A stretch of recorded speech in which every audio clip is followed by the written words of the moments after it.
Халив. Наадах чинь юу вэ?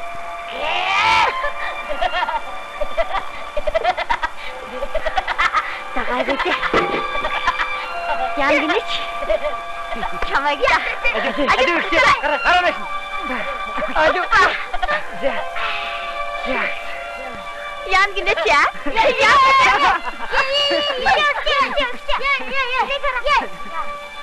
Яг дараашиг аваад. Энэ чинь гой дуртай загмад үндэстэй шүү дээ. Али. Бүр өрөвдмөр юм би.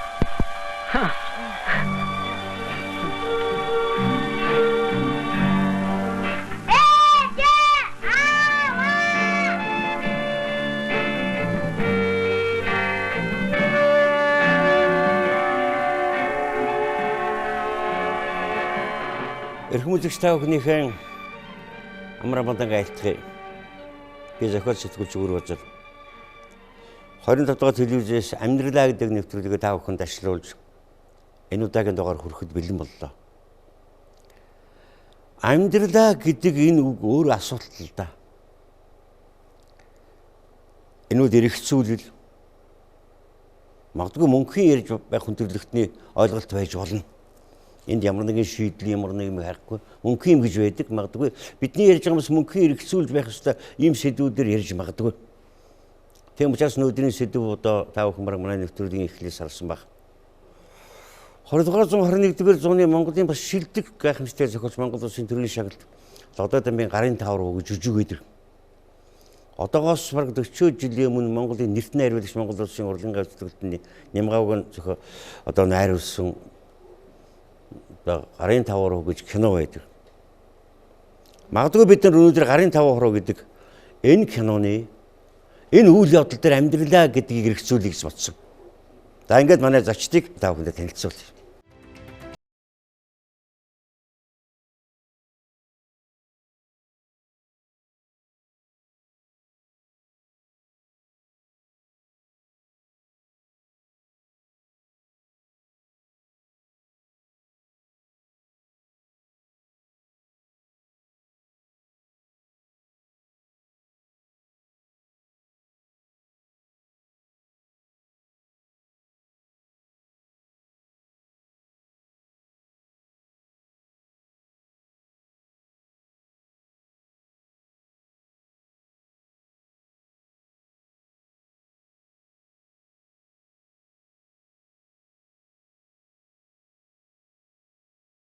Өнөөдрийн сэдв маань бидний сайн мэддэг гарын тавар киноноос үүдсэн сэдв.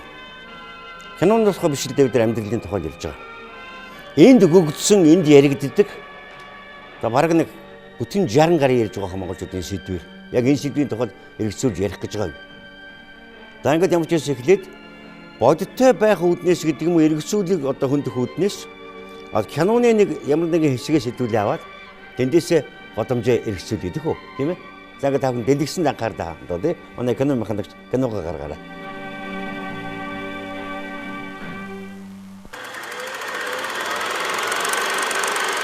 Маргааш үзэх жүжигэн билээ. Бүгдээрээ явна шүү. Радио гараа. Би хүүхдээ шатаж жүжиг үзэх 7 билээ туснаа чамд хэлж юм аа. Хүүхдээ ямар яхав те. Би чадахгүй.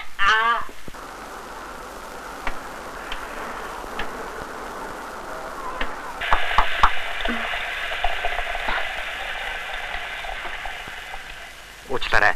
Та юмаа мартчихж. Танд их баярлалаа. Та нар чинь хаалгаа төгждөг улсуу да. Тэрлээ. Миний охин чихэр аваад ирээ. Баярлалаа. Та хүүхдүүдэд юм уудахгүй юм уу? Их халуун өдөр байна шүү дээ. Яг зүгээр бид одоохон ингэж харилаа. Намайг шагдар гэдэг. Хэрэг болвол баяртай. Баяртай. Алинэт. Гэлалаа.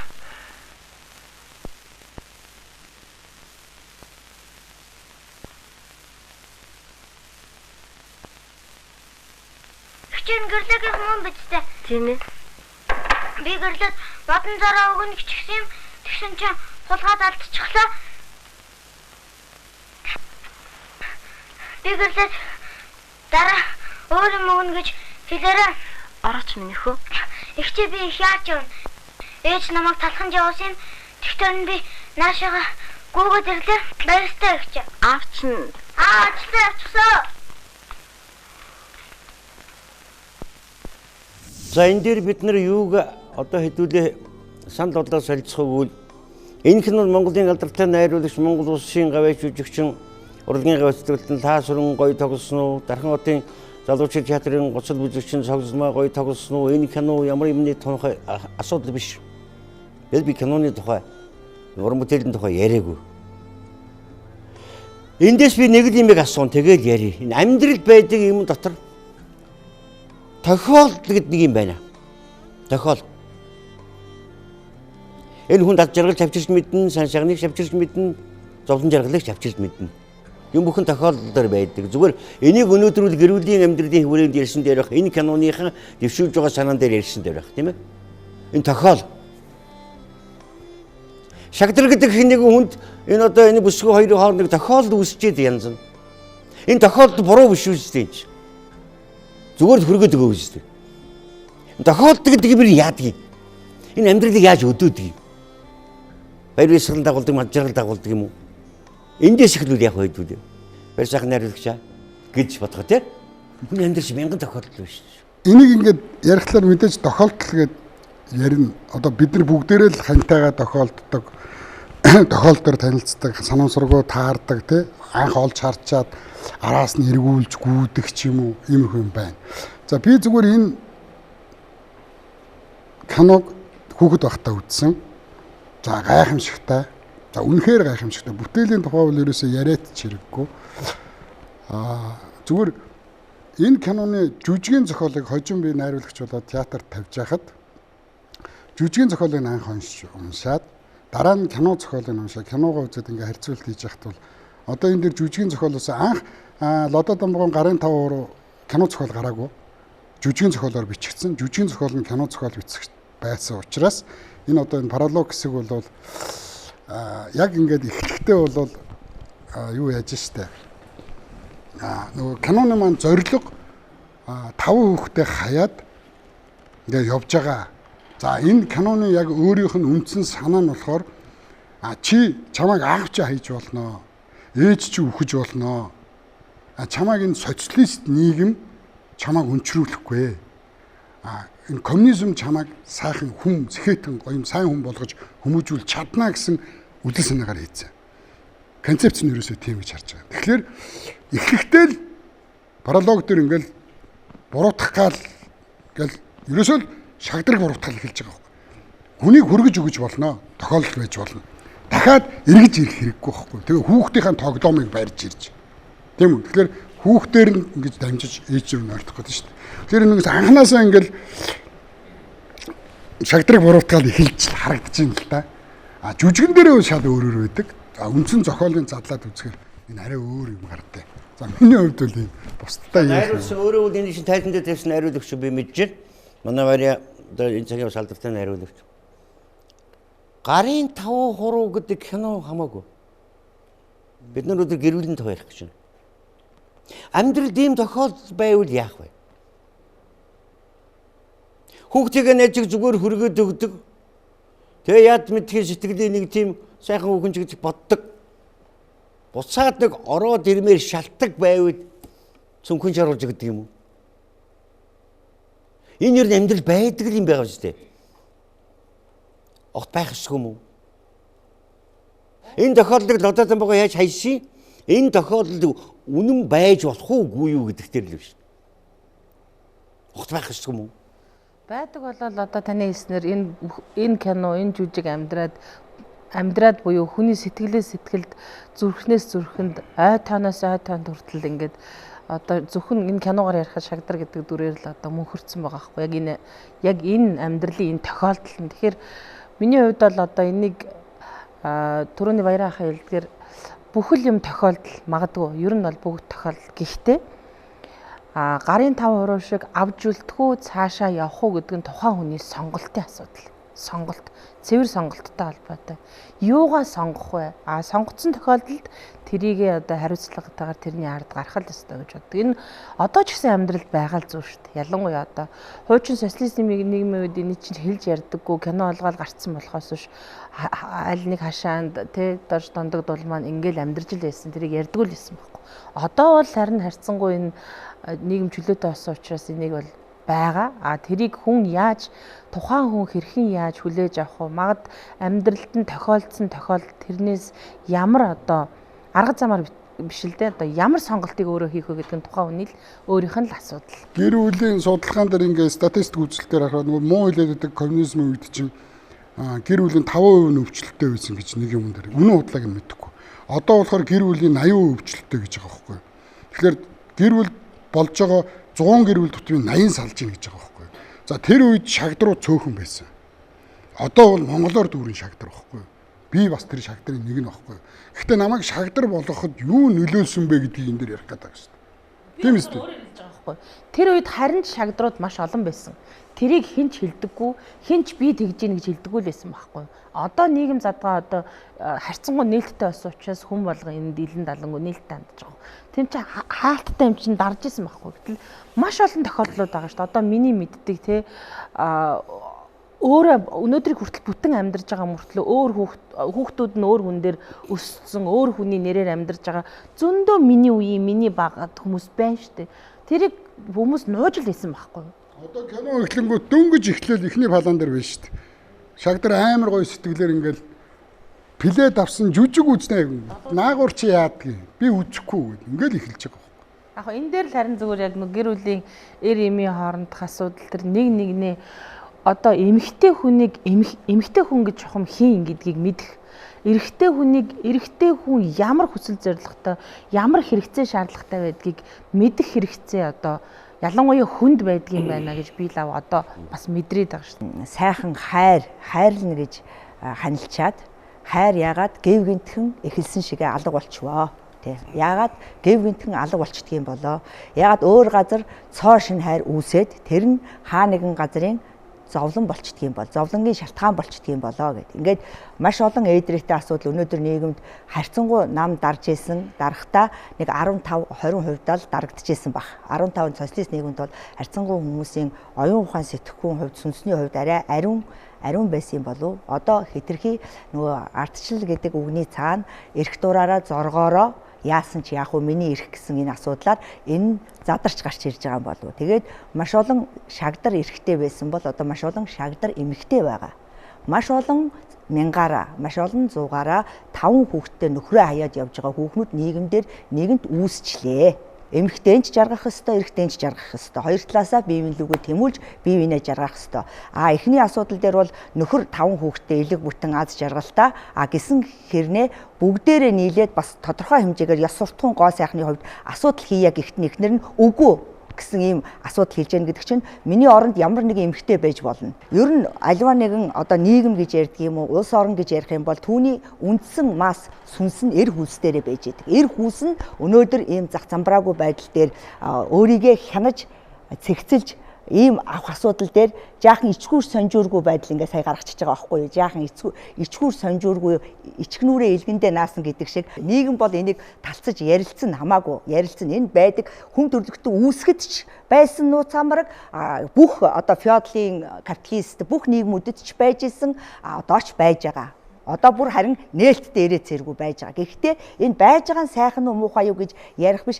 Энэ зүйлийг хийснээрээ тухайн хийж байгаа хүн жаргаад байгаа мó зовоод байгаа мó гэдгээл ер нь амьтнаас ялгаатай бодох тархиал ажиллуулах хэрэгтэй. Энийг үзэж байгаа, энэ нэвтрүүлгийг үзэж байгаа амьдрал гэдэг чинь өөрөө өдөр шөнө ээлжилдэг шиг хар цагаан нааштай наашгүй авууштай авуушгүй гэдэг бүх зүйлийн холимог нь өөрөө амьдрал. Бүх юмаа тэр кинонд 5 хүүхдээ хайдаг эцэг шиг муухай хүн байхгүй, шагдар шиг муухай хүн байхгүй гэж бодоод хийсэн кино. Бүгдийн тэгээ бодоод хийсэн учраас тэр цогцломыг тоглодог дүр нь бидэнд ирэхгүй байж болно шүү дээ. Гоё байсан бол яах вэ? Зүгээр алдарвал яах вэ? Салахгүй байж болно л дээ тий. Гэхдээ би чи 5-5 хүүхдээ гэхдээ нэг энэ цүнхийг өгөөд дахиад харахын шиг үйл яах вэ? Энэ сэтгэлийн элементүүд хүний яаж авч явдаг юм бэ? Тэр нь цаашаа зовлон болдог юм уу, жаргал болдог юм уу, амьдралд байдаг үгүй юу гэдэг л яриад байна л да. Тэр цогцолмоо бол жаргалтай боллоо штэ.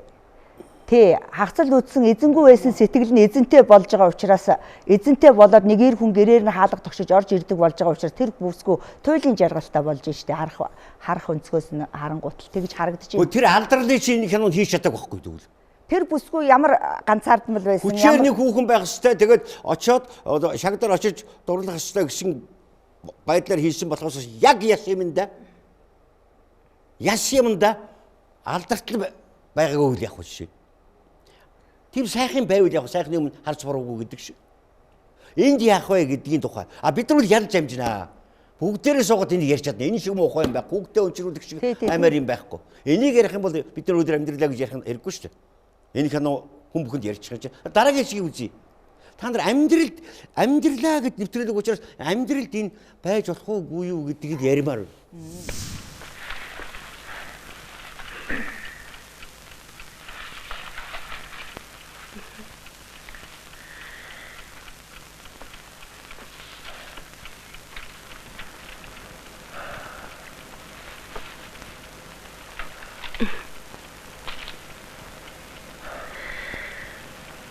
Ахгүй юм уу?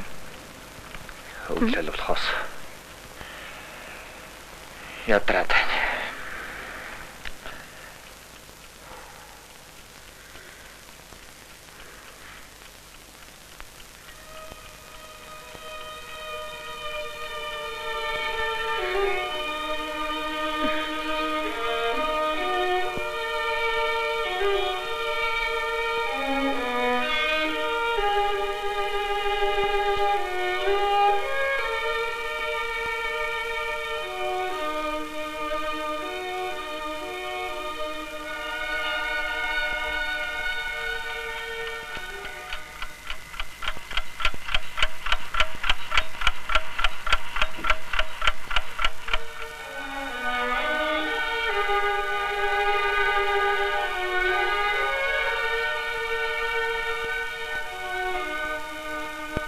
Чи багхан шиг дарлаарай.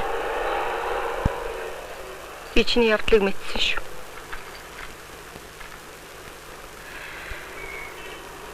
Би чамайг өндөр цалинтай инженер байхад ч суугаагүй. Огн чи 5 хүүхдээ гадуул зүгээрсэнтэй.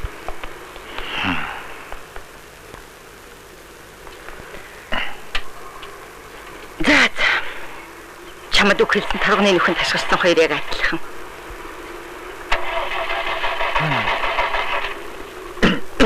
Харин би тэр хүүхний чинь харсан шүү. Чи юу гэдэг юм бэ? Юу хүүхэн?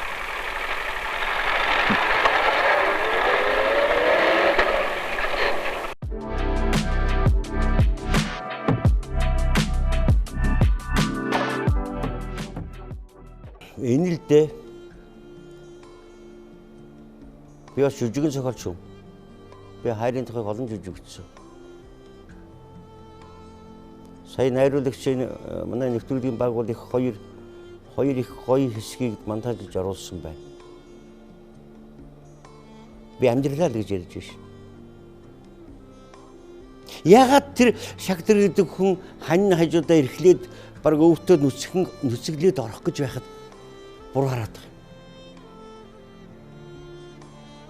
Тэр бүсгүйгээс ямар нэгэн сайхан юм авсандаа тэрүү. Аль эсвэл тэр бүсгүйтэй ингэр зүрх хийсгээс бодолтой тэрүү.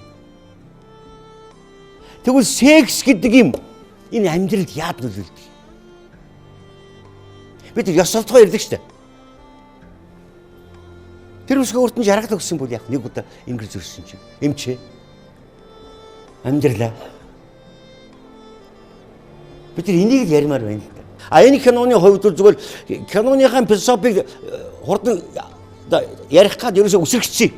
Яг одоо харахад бол муу. Яг үнний тухай ерөөсөө дуураагүй. Хөөхөн хүүхэн яадаг үлээ. Жулия Робертс, Ричард Гир хоёрын тоглодог тий. Яг хүний үннийг тоглодог шүү дээ. Ямар ч арга байхгүй. Нэг л үнэн байдаг бас. Үнэн байж имийг ялж болно шүү дээ. Ер нь бол эрэгтэй эмэгтэй хүн хоёр чинь нэг гол ялгаа нь бидний даавар байгаа. Бэлгийн дааврууд. Тэгэхээр эрэгтэй хүний бэлгийн даавар бол тестостерон гэдэг голлогч нь тийм. Тэгэхээр тэр маань ерөөхдөө бидний бэлгийн туршлыг хариуцдаг. Эмэгтэй хүн дээр болохоор ч юм бол одоо эстроген бол голлогч нь байдаг. Тэгэхээр тэр дааврууд дээр ерөөхдөө бидний тодорхой хэмжээний анхаарал хандуулах хэрэгтэй байдгийн ер нь бол амьдрал дээр. Тэгэхээр хамгийн гол нь одоо энэнийг бидгүйс болоод ер нь бол одоо хүмүүсийн эрүүл мэндийн дээр нь асуудал гараад байдаг.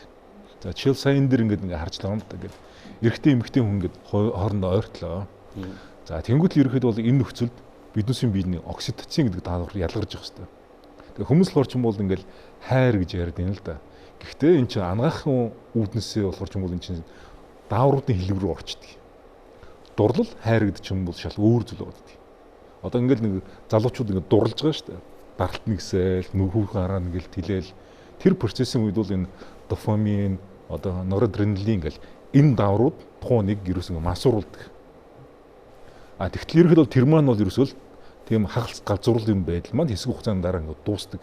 Тэр дааврууд тийм өндөр хэмжээгээр байж болдгоо. Тэгээ удаан хугацааны энэ дотн харьцаан дээр бол окситоцин хэмжих даавар ингээд ажиллаж эхэлдэг.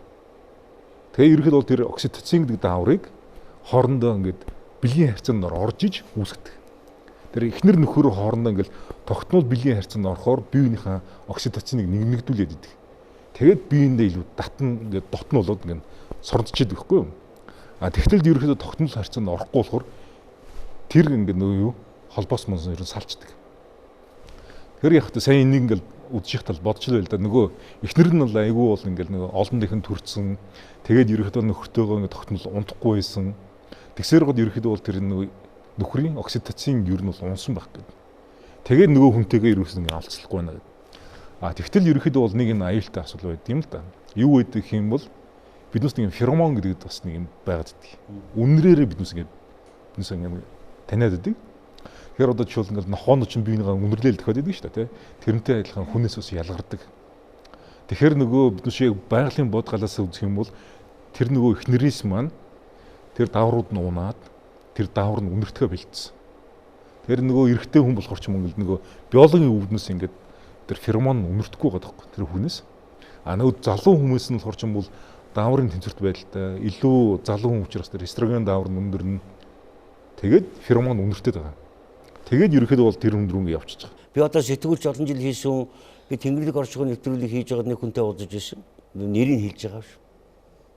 3 хүүхэдтэй. Нөхөр хойд өөр хүнтэй суудсан. Тийм ээ? Нөхөр нь аягүй сайхан дарах хүн. Аягүй харахад өрөвдмөр. Дандаа шагдар талаас биш нөгөө талаас бас ирчүүд ядрах байдэн шүү дээ. Аягүй сайхан хөдөлмөрчөр байгуулгын 3-4 удаагийн хөдөлмөрийн аврах. Тэгээ тэр айлыг явсан. Тэгээд тэр хүүхэн суу.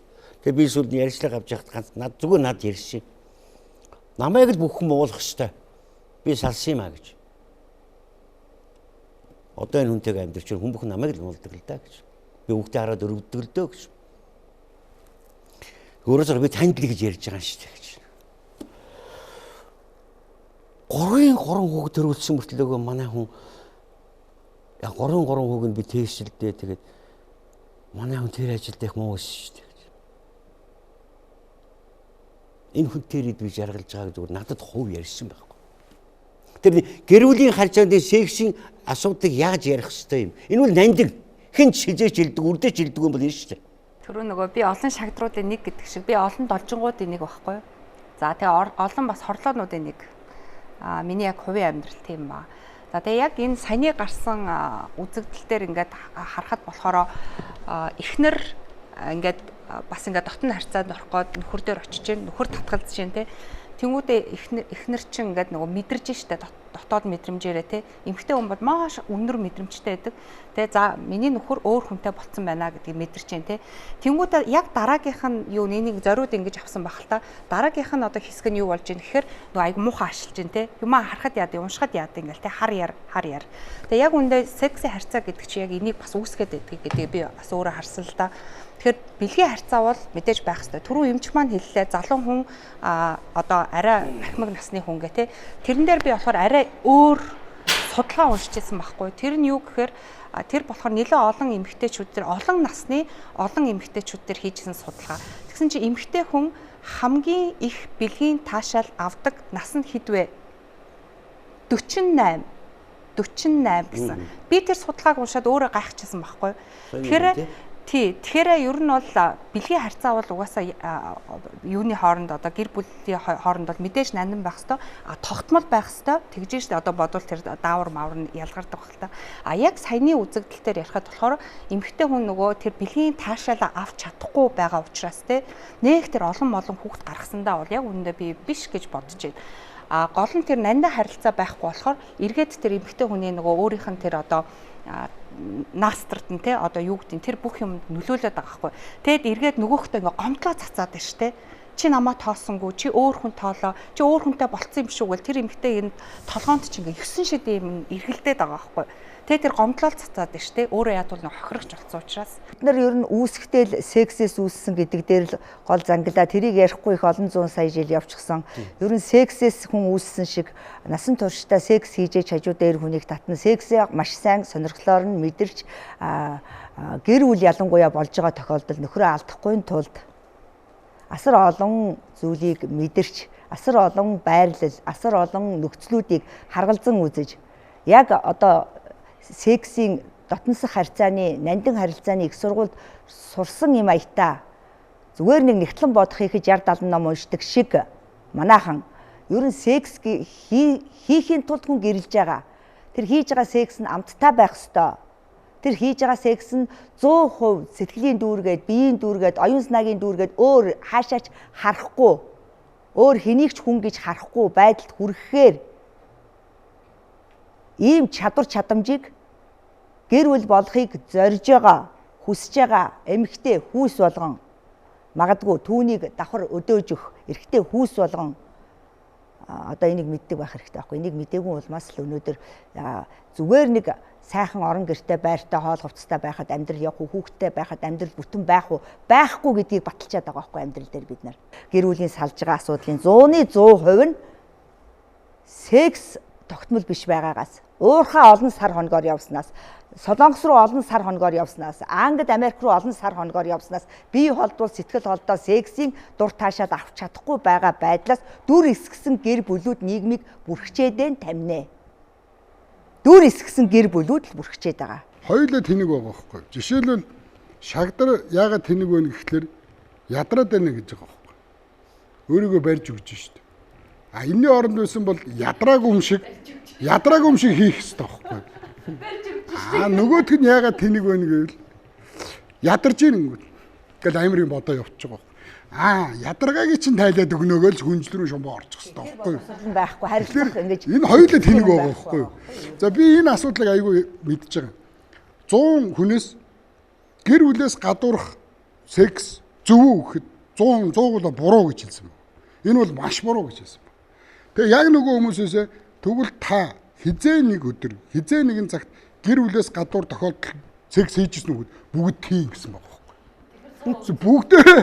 Бүгдээрээ буруу гэснээр бүгдээрээ хийцэн байгаа байхгүй. Бүгд хийж үзээд эхнэрээс нь өөдөө гарах хүүхэн байхгүй гэдгийг амьдрал дээр мэдрээд буцаж ирсэн байгаа байхгүй. Тэрийг буруу гэдгийг мдээгүй тохиолдолд мдээгүй гэдгийг байвал сална байхгүй байгаа учраас эхнэртэйгээ чичгнээд яваад байгаа хүмүүс нэ штэ. Тий зүгээр л түрүүн та ингэсэн заяа Солонгос явсан гэсэн тий гадаад явсан гэсэн уурхаа явсан гэсэн. Гэтэл хамт байж байгаа салах тохиолдол байна.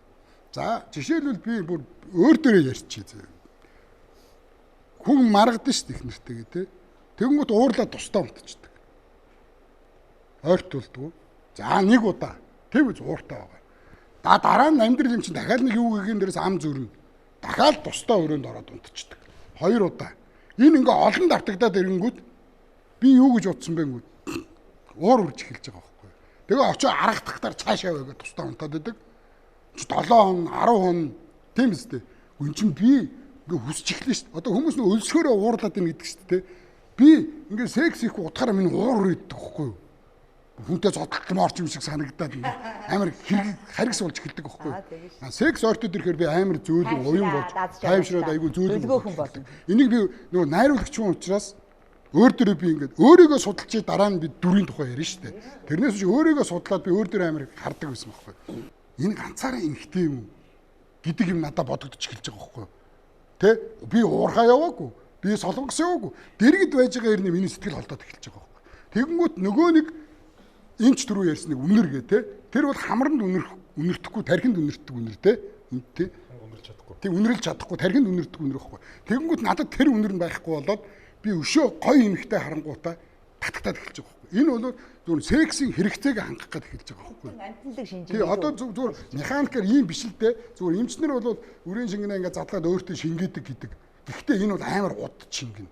Гэтэл өнөөдөр давсаг нь хагарах гад ингээд шээс үрээ чинрээд хүн хэр удаа явах вэ? Тийм биз? Тэр үрийн шингэн чинь савтай байгаа шүү дээ. Тэр нь дүүрээд үрийн шингэнээ гадагшлуулах гэдэг шүү дээ. Ийм учраас нөгөө секс олдоод ирэнгүүт эрэгтэй хүн чинь шүн нөгөө нойтон зүудгдэг те. Цэрэгт бол амирх нойтон зүуддэг байхгүй юу? Тэгэхээр энэ асуудлаа шийдэхэд бол ингээд гэр бүлээс гадуурх болоод хүн харахад эхнэрээсээ өөр хүнтэй яваад байгаа юм шиг хэрнээ үнэндээ бол миний буруу биш байсан байхгүй юу? Ингээд эхэлнэ. Одоо эндээс ингээд харахад бол би хоёулаа тэнэг юм доо гэд харчиж байгаа. Гэр бүл болсон эмэгтэйчүүд нь эрэгтэйчүүдээ, эрэгтэйчүүд нь эмэгтэйчүүдээ хамгийн үндсэн гол асуудал нь бол байр сав унаа тэрэг ямар нэгэн хангамж биш. Гол хангах ёстой асуудал бол сексээр хангах ёстой. Эмэгтэй нь эрэгтэйгээ, эрэгтэй нь эмэгтэйгээ хангах. Адилхан хоёр биенээ сексээр л цатгаж амьдруулах ёстой. Тэр цатгалан биш өлсгөлэн гуйланчлал ядуурл ярьлаа та тийм ээ гуйлагчилсан ядуурсан гэр бүл болсон тохиолдолд шүү дээ. Гэр бүлийн хоёр хэр урт удаан амьдрах тэр үр хүүхдийн эцэг их болсон тохиолдолд одоо чиний үүрэг одоо чиний эрх 50% хасагдаж үүрэг чинь 50% нэмэгдэнэ. Үндсэндээ одоо 100-аас илүү хувийн үүрэгтэй болсон учраас тэр үр хүүхдийг бодож эцэг их хоёр яг энэ хариуцлаган дээр одоо бидний та нарын үед ч одоо бас яг үннийг хэлэхэд манай ээж аавын үед бас сексийн боловсрал тэр их тийм байгаагүй шүү. Одоо бидний үе бас нэг хагас мөх сальт молт. Одоо л нэг одоо эмчи хэлж байгаагаар те үнэхээр одоо миний эргэтэн одоо цэг нь хаанаа байдгийг те доороо юм уу дундаа юм уу дээрээ юм уу гэдгийг хүртэл өөрөө эмгтэй хүмүүс мэддэг баймаар байгаа байхгүй. Баяраахан хэлсэн дээр бол би санаа зов. Хоёлаа тэнэг биш тэр их ихтэй би энэ кинон дээр ярих юм бол эмгтээд нь буруу гэнэ. Яг тэгэхээр кинон дээр ярих юм бол би эмгтээд нь буруу гэнэ. Яг тэгэхээр 5-5 хүүхд гаргаад өөрийгөө хайцсан нөхрийг хайцсан байгаа байхгүй юу. Тийм учраас нөхөр өөр юм руу явж байгаа учраас байхгүй юу. Энд ч бас нэг би хүртэл санаад авахар нэг юмсан. Банк секс хийж тэр нөгөө бие биенийхээ нэг окситоциныг ингээд ялгадж одоо үнэхээр яг одоо тэр секс их үед бол үнэхээр яг тэр мэдрэмж бол яг гал асж байгаа юм шиг дүрлзээд яаж байгаа юм шиг тэр багахан хугацаанд одоо тэр ялгарч байгаа шүү дээ. Тэр мэдрэмжийг л одоо гэр бүл байнгын одоо удаан хийх тусдаа өрөөнд унтчлаа гэх те. Тэнгүүл чинь тэр чинь жинхэнэ окситоцин унгаад гоё арга байхгүй юу? Тэ? Яг энэ зааланд надад юу анзаарах гэж байна гэхээр юусе нийгмийн хандлага анзаарагдчихэ л да. Тэр нь юу вэ гэхээр эмэгтэй хүнийг буруутгах хандлага. Эмэгтэй хүмүүс нь ч эмэгтэй хүнээ буруутгах чинь, эрчүүд нь ч эмэгтэй хүнээ буруутгах чинь. Тэгэхээр би болохоор ямар үнцэг хэлэх гээд байна гэхээр за 92 суулаа. Эмэгтэй би нөгөө эрэгтэй хүн биш эм хүн учраас эмэгтэй хүний үүднээс яриа те. Одоо должингийн үнцгээс яриа л да яг саяны үн дээр. Хүнтэй суухдаа би хизээч энэ хүн хизээ нэгэн цагт намайг голоод араар тавиад хуураад ингээ хаяа явчихна гэж би хизээч төсөөлдөггүй, хизээч төлөвлөдөггүй. Тэгээд би амьдралынхаа төлөө өгтлээ гүрийдэг. За мэдээж би өөрийнхөө тэр хайсан те гээсэн юм бол байгаа. Тэр бол яг буруу, яг бурууч бас биш байгаа байхгүй юм чинь. Яг бол эн чинь нөгөө хүн хэнийг харж өсдөг вэ? Эцэг эхээ харж өсдөг. За эсвэл хин намайг үсгсэн тэр бүгд чинь энэ нөгөө далд ухамсар чинь код суулгацсан байгаа шүү дээ. Би өөрийгөө яаж хайрлах ёстой вэ? Эсвэл би өөрийгөө яаж хаях ёстой вэ? Тэгэхээр энүүгээрээ явчихж байгаа байхгүй. Тэгэхээр би юу хэлэх гээд байна гэхээр эмэгтэй хүн гэр бүл болоод нөхөртөө, хүүхэдтэй бүх амьдралаа зориулаад одоо тийм должинг харж байхад л нөгөө юуны үйлдвэрчлэлийн ажиллаа те тэгээд би муутай олоод өнгөрж байгаа шүү дээ. Гэтэл тэр нөхөрт бас хэллээ шүү дээ. Би чамайг өндөр цалинтай инженер байхад ч суугаагүй юм шүү гэдэг чинь ямар их амьдралыг тэр хүн туулсан бэ гэдгийг харуулж шүү дээ. Тэгэхэд одоо ер нь нийгмийн хандлагыг харахад эмэгтэй хүнийг буруутгах байхгүй. Тэгэхээр энийг бол би маш буруу гэж бодож байна. Хэм бэ? Хүүхдүүд те хүүхдүүд ингэж байгаа байхгүй. Төрөний гүрэн ахын хэлдгээр 3 хүн одоо хүнээс алсан одоо найз нь ч юм уу дүүн ч юм хэлсэн байна шүү дээ те. 3 хүүхдийн минь тээсэн эхнэр маань надад эхнэр маань би энэтэй одоо секс ихэр хантайгаа секс ихэр таашаал авч үзээгүй штэ гэж хэлсэн гэдэг чинь өөрөө тэр хүний хамгийн том одоо эрэгтэй хүний ялангуяа одоо хамгийн том гутамшиг баг доромжлол баггүй. Тэгэхээр яаж тэр хүн хичнээн хүүхдийг гаргасан бэ шин тэрний хажууд байж чадахгүй л баг. Тэгэхээр эргээд ботхоор би зүгээр өөр дээрээ аваа ботхоор эцтэй одоо миний буруу байсан гэж би одоо 100% хэлэхгүй. Гэтэ би илүү хичээх ёстой байсан юм байна гэдэг мэдрэмжийг л би өөрөө хувийнхээ хувьд авсан өнцгөөс ярьчихгүй. Эцээдс энэ бүхэн хүнээсээ шалтгаалдаг. Амьдралаа гэдэг чинь хүнд очиж тулдаг юм. Тэр шаардлагандаа биш. Би тэгж боддог аахгүй. Би тэрээс ганцхан жишээ хэлье. 30 дөнгөж гараад гэрлээд залуухан биз дээ 30 хэдтэй хоёлоо. Оройхон болсон явдаг шүү. 30 дөнгөж гараад гэрлээд жил болж итэл авгаан гаваарт ороод арчны доогоор бэлтэлтэй болсон. Нөхөр нэг одоо 38-д байх юм байна. Тэрнээс хойш тэр хоёр 40 жил амьдэрсэн. Авгаан эргүүнийхээ нөхөртөө эргүүнийг жаргал өгч чадахгүйсэн. Ихтэй ангиад байсан. Хүүхэд өргөж яваад хамгийн жаргалтай гэр бүл байсан. 30 гарсан гэр хүн тийм ээ. Тэгээ 60 хүртэл 70 хүртэл чи бас эргүүн чи итгэвтэй явна үстэй. Тэр хүртэл төвчээртэй явна гэдэг бас эргүүн хүний гоё чанараа. Хандаа уйлдаг гэсэн би чамдаа ингэж олон зүйл жаргал өгч чадахгүй хаад. Тэгэд тэр хүнд явахгүй, гадуур явахгүй, дарахгүй, янз бүрийн нөгөө бидний ярьдаг юу ч хийхгүй. Зүгээр сайхан жаргалтай хандаа өрөвдөөд. Тэр хүн гэдэг ахуй байхгүй, амьдрал гэдэг амар байхгүй. Заавал тэр цогсон уу, тохироогүй юу, тэ? Одоо тэр жаргал өгсөн үү, өгөөгүй юу зүгээр тухайн хүний үзмжийн асуудал байхгүй юу? Үнэхээр хүн гэдэг юм бол энэ амьдрал гэдэг чинь бол яаж жирэгдэг л байхгүй юу? Тэгэхээр эндээс бодоход зүгээр олон гоё юм бодогдож байна. За дараагийн хэсэг харъя.